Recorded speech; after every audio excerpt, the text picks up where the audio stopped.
from an undisclosed location in the Great Western Desert in the land of the free and autonomous Native American people, the 2024 presidential campaign leaning it's time to return all US land back to their rightful owners. This is the Ben Zion Podcast. Techno-Communism will win. Welcome back to the Techno-Communism show. I was thinking about a show I did a few days ago where I talked a lot about Albert Einstein and other things, some other things related to Judaism and religion. But mostly, of course, talking about anti-imperialism and anti-fascism. The only things I ever really talk about too much. But I was thinking about the thing that is common knowledge, I think, about Albert Einstein. If you list facts about Albert Einstein that people would know, so it'd be in the top 20 or something, that he was offered the prime ministership of Israel in 1948 at its creation. He died a few years later. So, I said that the reason that he was turned that down is because, he didn't believe in the idea of an ethno-state.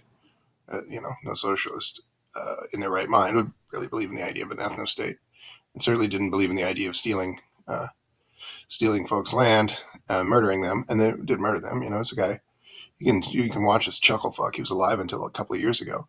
This big fat red-headed guy, Israeli soldier, a war criminal.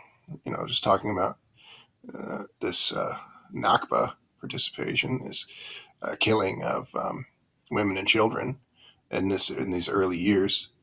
They can't have this idea that you're moving into unoccupied land if there's too many people there. So they're just murdering people. This guy is like, yeah, I was just ordered to kill hundreds and hundreds of people. Just killed hundreds and hundreds of women and babies. Whatever. Now I'm 90 years old. I've had a really great life.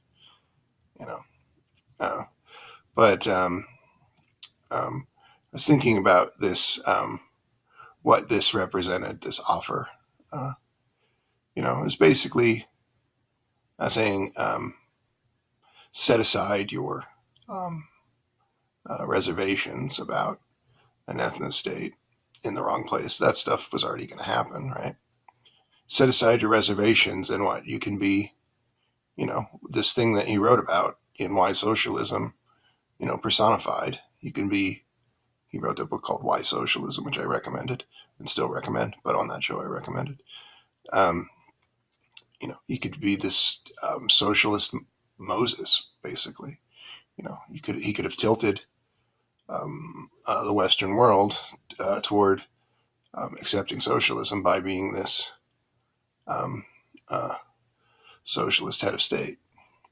And this was before there was a CIA to immediately kill anybody who would begin to do a thing like that.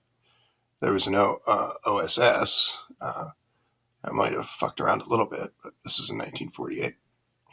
And similarly, Einstein would not have maybe known in 1948 that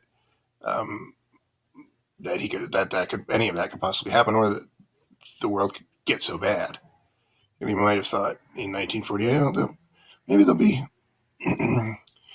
be world revolution, not like Comrade Lenin wanted for 1922, but maybe by 1982. He would have maybe thought in 1948, or maybe by 2012 or something.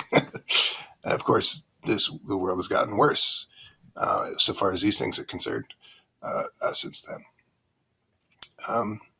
So, why am I talking about this kind of speculative socialist Moses thing? I mean, I think people should think in these terms and should be able to roll the dice. I think there's probably an awful lot of long list of revolutionaries who haven't done something bold that they might have done because, it's not 100% to my liking. And it could have been something that really, really changed the game. And, I mentioned in the last show, I'm making a film, an animated feature-length film called Falcon X Omega Point.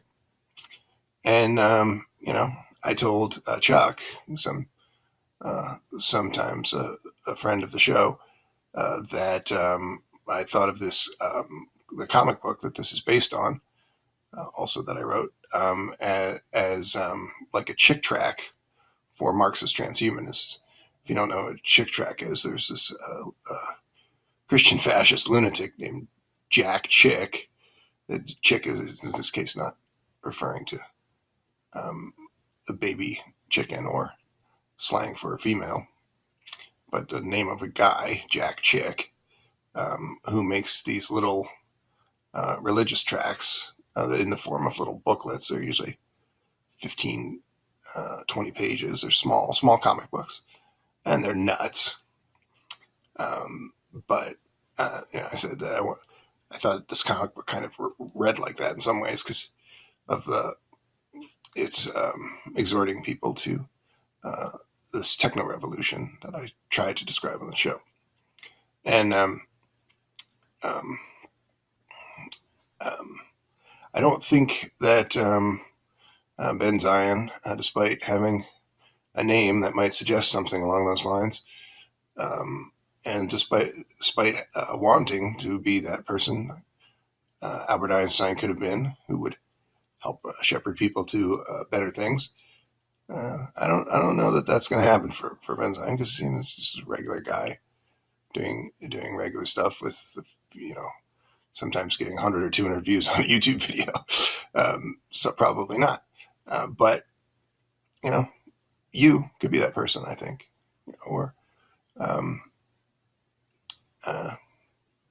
you could have influenced the person who becomes that person, or we collectively, more importantly, should strive to be that person. That's the socialist way.